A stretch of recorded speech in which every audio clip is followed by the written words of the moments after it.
All right, I'm here with John Barrows from JB Sales. John has been an advisor to SuccessKit and working with sales reps for 10 plus years. So we're going to talk about how to use case studies in the sales process. So John, first of all, thanks for joining. It's good to speak with you. Yeah, thanks for having me on here, Julian. I love what you guys are doing here. So looking forward to this conversation. Great. Let's dive right in. So you've been in the B2B sales world for a long time. Why are case studies so important in a sales process? I think to boil it down, I've heard a long time ago, facts tell, stories sell. Stories are what people remember. Stories are what people can relate to. And, I can tell you how great I am all day long, and you're really not going to believe that. But stories of what other people have gone through, I think are the critical connecting tissue that makes the sales process less of a pitch and more of a conversation. And I think it's critical for sales reps to understand those stories themselves so they can tell them, whether it's prospecting or qualification or, deal advancement or closing even, at the right time to solicit that emotional response from the client of, hey, that's me. You know what I mean? Yep, you got it. And that's what we're trying to accomplish here. And if you can make that connection, it makes the sale a lot easier and a lot, like I said, less pitchy, if you will. Yeah, that's great. And we're going to talk about a couple different areas in the sales process where you recommend using case studies. But before we do that, what are some of the most important attributes in a case study to make them most effective in your mind? I actually think, though, I've been doing a lot of thinking about this recently. I used to be very results driven in the sense that, hey, what was the result that we saw? Okay. But the problem with that, as I've been learning more and reading more about, human characteristics and how we relate to certain things, if I don't believe in the before, I'll never believe in the after. So I made the mistake earlier in my career of just grabbing a number like, hey, we showed this company in your industry how to drive these type of results, and I'd like to have a conversation with you about it. And the thought there was, hey, I'm trying to relate to you that look at these results we showed somebody just like you. But that was me making an assumption of just like you. And if I tell you about that, but I don't connect with that before your scenario beforehand, you're not ever going to believe the outcome. And I also think that people have kind of lost a little bit of numbers have lost a little bit of weight in the sense that people are always talking, oh, we've increased this by 75% and 32% this and XYZ there. But again, we gotta, I think, focus a lot more on the scenario beforehand. And, Gong actually does some really interesting work on this. And they talk about how, the people that do this the best, one of the organizations that does this the best is Alcoholics Anonymous. Right? When you go to Alcoholics Anonymous website, you don't see somebody sitting there saying, hey, I'm 10 months sober. My life is so much better because of AA. You actually see somebody sitting there going, it started with one drink. And then I was drinking at work. And then I was missing my kid's soccer game. And that whole thing, right? That whole, like when you go, like the goal there is to say, God, that's me.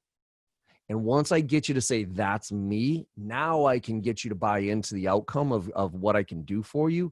But, Chris Voss would never split the difference, right? He has that thing where when you rephrase somebody's problem to them, you want them to say, that's right, not you're right. Because if I say you're right, that's placating. Oh, yeah, you're right. Yep, that's it. You nailed it, right? But if I get you to say, that's right, yeah, that's right. Now, all of a sudden, you can tell me how you're going to bring me on this journey to fix my problem. But I think that's the one thing that I missed a lot with case studies and reference selling is I forgot the relatability factor. And the other piece of this is one more to kind of relate to that is also the relevance of the case study. I see so many people dropping names just to drop names. But the data suggests that case studies either significantly help your sales process or they significantly get in the way of your sales process. Because look, I train sales companies like Salesforce, LinkedIn, Box, Slack, Google, right? Those are great sounding names. But say, Julian, I was prospecting to you at SuccessKit, right? Small business, self-funded, you're scraping and clawing, and I walk in, I say, hey, Julian, I'm working with Salesforce and Google and Slack. I mean, you're going to look at me like, dude, what? Like those companies are, yeah, they sound cool, but they are so out of my range that you're probably too expensive. So therefore, I'm not even going to relate. I'm not going to respond to that. But if I were to drop names that are very relevant to you in your industry and other small businesses that we've worked with, you're going to say, oh, okay, maybe this person kind of knows my world a little bit. Yeah, that's a great point. When we work with founders of companies, they always are inclined to create one or two case studies of their biggest and best clients. But what we believe, and what I'm hearing from you is, as a sales expert, is that sales reps don't need a few of the biggest, best case studies for the biggest companies. They need enough of a volume so they can bring out truly relevant stories. And circling back to another thing you said that's really interesting about the results, yeah, everyone is showing big results, and it's still important. And what I'm working on with my clients is, you can have 5 case studies that say the same result, because if you're making them more money or saving them money, that matters. What we want to go into and get specific on is what was this person struggling with before? Yeah. How did they think about it, and what else did they try? And that's what's going to connect it to, when a sales rep is trying to connect to a prospect. Yeah, and this is why, what you guys are doing to me is so important, in the sense of almost being dynamic enough to say I'm about to go after a client, right? And they're of this demographic, right? They're in the real estate industry, they're sub 50 employees, and I'm talking to the CFO. If I can go into that database and say CFOs under 50 real estate, and all of a sudden there's 3 or 4 case studies or snippets of information that I can use to either, again, prospect into and be super relevant with, or have conversations around, or as I prepare for my meetings, bring those as the stories instead of just the random ones, right? I mean, that's the key there, is to have the relevant snippets, and ideally not just industry, but industry and role, right? I mean, we talk about that from a messaging standpoint. CFOs in financial services have different priorities than CFOs in healthcare, right? And if I understand what those are, I can craft better messaging, I can come up with better questions, and I can come up with more relatable stories to tell them when I'm in that conversation. Awesome. Let's get a little tactical as a follow-up to that. You talk about using case studies as a reason to reach out because you've solved the same problem for them. Mm-hmm. Can you walk me through some tactical advice of how a sales rep can take a case study and use it to reach out to a client, a prospect? Sure. So I'll kind of give 2 examples, one inbound and one outbound, right? Perfect. So inbound lead, let's use the white paper lead, right? That everybody, has the crappy email. So you download the white paper. I'd like to talk about your 2020 initiatives. Now we can help you achieve your goals, right? Like, stupid. But so what I want to do, say I get an inbound lead, right? And it's an actual email address with an actual company. So before I send the templated crap, hey, whatever, I got this, I'd like to talk to you about your 2020 initiatives. What I'm going to do is take 2 seconds. I'm going to look at your industry. I'm going to look at your LinkedIn profile, see what title you have, right? And with that, I'm going to say, hey, Julian, I saw that you downloaded our white paper recently, and I noticed you actually, and I did a little bit of homework. I saw that you're, this role in this type of industry. And as a matter of fact, we have a couple of case studies here of some clients just like you who had these type of problems, and I'd like to share them with you. Give me a call back, right? So that's my first email. And by the way, I'm not going to give you that case study. I'm going to hold on to it. I'm going to tell you I have it. I'm going to tease it a little bit, let you know it's relevant to you, right? Now, if you don't respond to that, well, now I'm going to send you the case study. Hey, Julian, by the way, here's that case study I was telling you about that's about a client that's very similar to your situation here. Take a look at that and see if it's worth having a conversation, right? So that takes 1 touch and turns it into 2. And it takes the generic, hey, I saw you downloaded our white paper, into an actual thoughtful engagement, right? That tries to solicit that, okay, maybe I should have this conversation. So that's an inbound. Outbound wise, it's all about the contact strategy and the story that we tell these people, right? I coach reps all the time on how to tell a story. And it's not about the one email. It's not about the voicemail. It's about the contact strategy. It's about the story we tell them. And I think, case studies are part of that. And, is it the first part? I don't think so. You know what I mean? Is it the first email that I would send you and say, hey, I got this case cut? No. But say I go on LinkedIn, I follow a few posts of yours, I see some of your comments, I connect with you, I do a little bit of homework on your website. I send you an email, hey, Julian, I saw this thing happen, might be worth a conversation, whatever it is, make a cold call. And then, hey, Julian, by the way, here's a case study of somebody after learning a little bit more about your business, I wanted to reach out to you because a lot of the other clients that we're working with in your space these are the challenges that they're faced with, right? If those are your challenges, give me a call back because we have a couple of examples here of clients who have had those challenges and they've leveraged our solution to be able to address it. Let me know if you're interested. Right. So a nice kind of soft call, that not like, hey, let's talk, but hey, are these your problems effectively? Right. Then if you don't respond to that, again, I'm always looking for ways that I assume that one email or one call, you're not going to respond to. So I got to have more stuff to bring to the table to add value. And I kind of go by Gary V, Gary Vaynerchuk, he has that jab, jab, jab, right hook book, which is add value, add value, add value, then ask. And that's where I think case studies fall in. So if I hit you up on social, I make a phone call to you, do a little bit of research, send an email to you, and then I tease it with, hey, Julian, are these the problems that you have? Because if you do, I have some clients here that have had those similar problems and whatever. And then if you don't respond to that, by the way, here's that case study I was telling you about. Here's a little snippet of what the main problem was and how and what their solution to it was. If that resonates, give me a call back. Yeah, it sounds like, and this should be no surprise to anyone who's learning about sales, but it's all about specificity. The difference between, when I talk to people about case studies, sometimes their concern is they've been prospected poorly with case studies. Of course. So they think they don't work because they get a generic case study. It's got some huge numbers, but no real narrative behind it. So people get, executives I speak with have this bad taste in their mouth about case studies because they've been sent so many without context and they're not specific to them. And I think that's really what you've highlighted, the differences of how to make case studies work versus how to have them be another piece of content that no one reads. And also, I just don't, the other thing is, I think people put way too much effort into case studies as far as like making them this big, like marketing initiative where they have to spend hours and hours in interviewing clients and coming up with this beautifully produced, 4-page branded, like that's where an executive gets frustrated with marketing.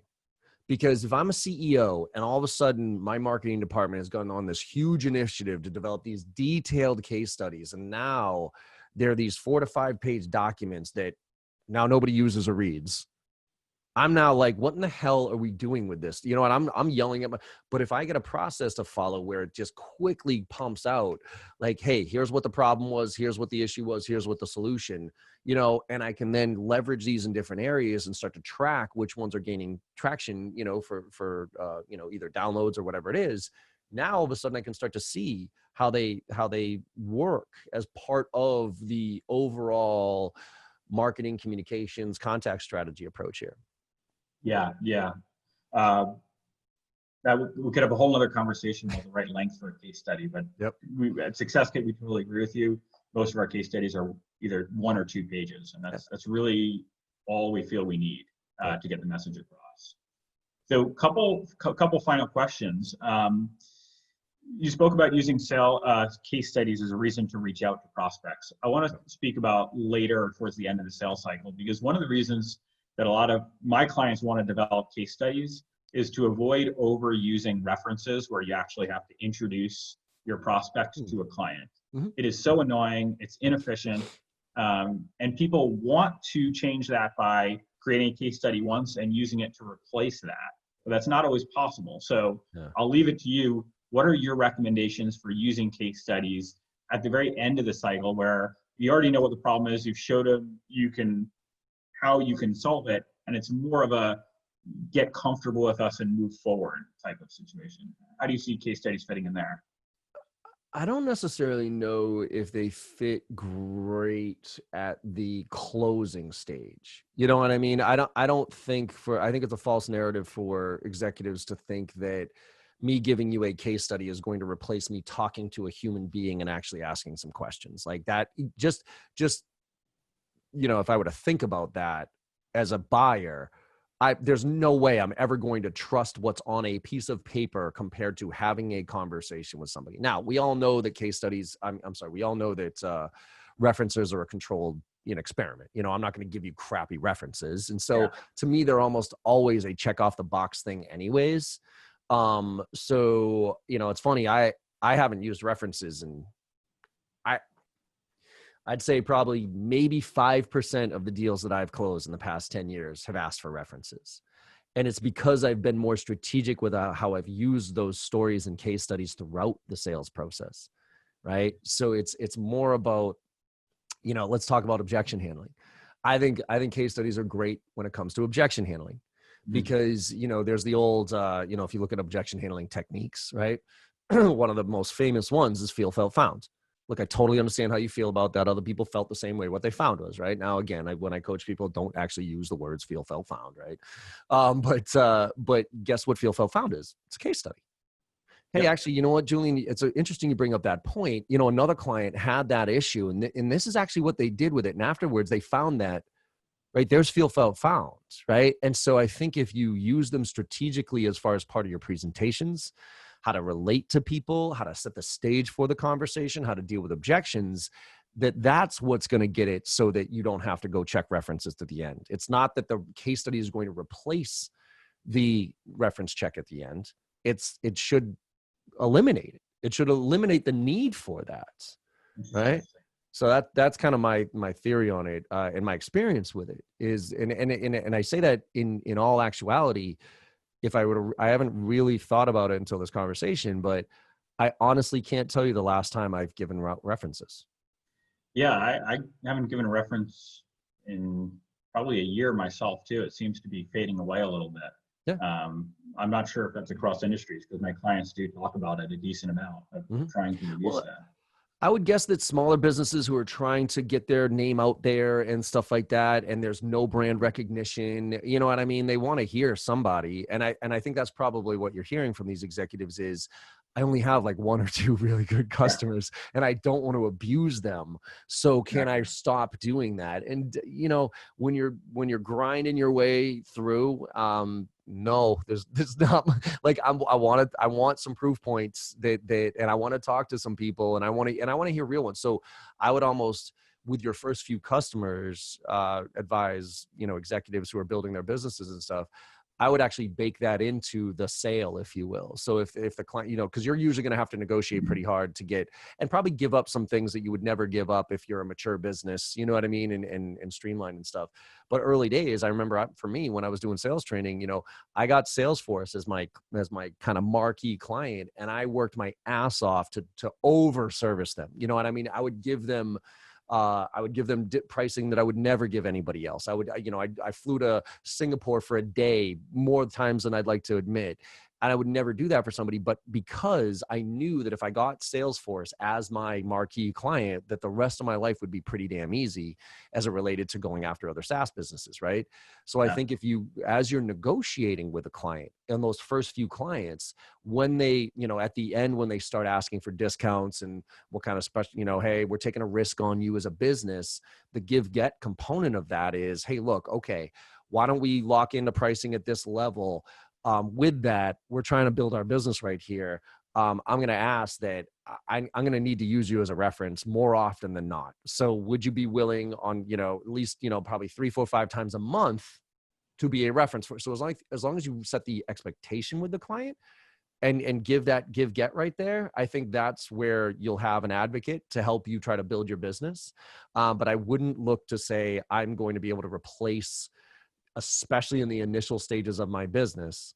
And then the other part of that, and I would just self-reflection for a lot of C-level executives of businesses to say, why do you only have 1 or 2 references that you can use? Like if you have a handful of clients, if you have 12, 15, 20 clients, and you only have 1 or 2 that you constantly are using as a reference, you might want to think about those other 18 to 20 accounts that you're not comfortable using as a reference for. Yeah, the problem is a little deeper than references and documenting them at that point. So John, we are way over the time we allotted here. So thanks for bearing with us. But I do want to ask one final question. When you go into an organization and your team is training them, how do you talk to the executives there about getting case studies ready for the sales team and then making sure the sales reps are using them in their sales process? What do you tell the VP of sales, or if it's a smaller company, the founder, about how to make sure this actually happens? Yeah, I mean, first of all, it's about collecting them. Like, what case studies do you have, what stories do you have, and that dictates the conversation, right? Because a lot of times they're really strong and they leverage them in a really, really specific way. Others, they're all over the place and the reps don't even know how to get them, and maybe there's a couple on their website, right? So I think the key here is, again, situational based and getting the reps. I mean, at a very tactical level, what I tell reps is, forget about your leadership here for a second. If I was a rep, the first thing I would do coming into a business, forget about product knowledge. I think that's table stakes stuff. The first thing I would do is I would grab every case study I could, and I would get to know how to tell that story. I would interview the AE, and I would ask the AE, hey, where did this deal come from? And what was the process? And what was the problem? And how did you fix it? Now, what are they? And I would ask if I could actually interview the clients themselves. You know, my first 30 days at a customer, if I would have worked for somebody else, my first 30 days would be just immersing myself in the customer, right? So I would grab the case study and I would say, hey, can I get 30 minutes?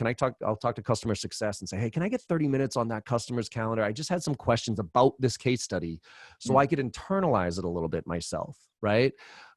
Easy way is here's something to get people bought in and sales reps actually understanding as opposed to just memorizing is, you know, you give them the top 10 accounts that you work that are for your business. You tell the rep, here's our top 10 customers. I want you to go find out the commonalities of what make them our top 10 customers, right? Read the case studies, look at the use cases, that type of stuff, and come back to me to figure out what are those common things. Because now, first of all, the rep will learn the stories, learn how to tell them, know what the problems are. And then as they go out there and prospect and look for new accounts, they know what to look for.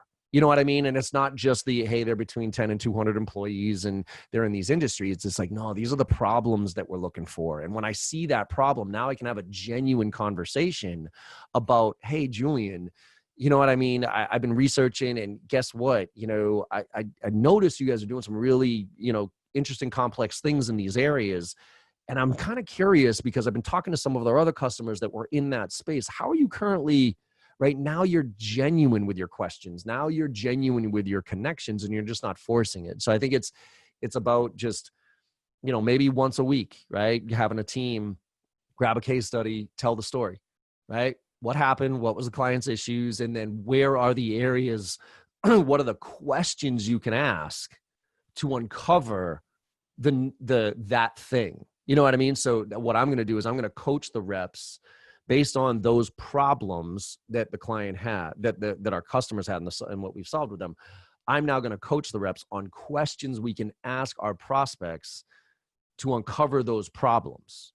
And once I uncover that problem and what the impact of it is, now I can tell the story about what that client did with our stuff to produce a better result. Awesome. Well, this has been really helpful. I just want to sum up some of my key takeaways and make sure I got it right from your perspective. So case studies are really important for the sales process, but it's not enough for a founder when it comes to using them in the sales process. It's not enough for a founder to go out and, you know, create 5 case studies or hire someone like SuccessKit to create 5 case studies and then let them sit there. For them to really work in sales, the sales reps need to be really truly understand the case studies. They need to understand the context of why the case study is important, who that client is, and use that to connect to their prospects in an authentic way, not just blast out case studies and think that they're going to be a magic bullet for your sales process. Yep, absolutely. All right, John. And I can't double down on enough on focus on the before, focus on the problem first, and then you can sell them on the after. But be careful just preaching about how great the results are that you're driving for your customers, because these days very few people believe numbers. Very few people, but we've been inundated with 35% up to 500 ROI and all that other stuff. And all that just goes on deaf ears. Yeah, I think it's fine for marketing. But from a sales standpoint, I think it's something we should avoid. The way I look at it is that you need to have the setup and the narrative, and that's just sort of the final proof point. Right. But it shouldn't be, let's lead with that. Let's, you know, tell everyone 35%. It's, do you have this problem? We solved it for them, and then they save 35%. Exactly. That's the final. Well, we could probably keep going on for hours on this, John. There's so many ways for the conversation to go. So hopefully we can do this again another time. But we really appreciate you taking the time to do this. It's been super helpful. Absolutely. I appreciate the partnership here, Julian. Thanks, John.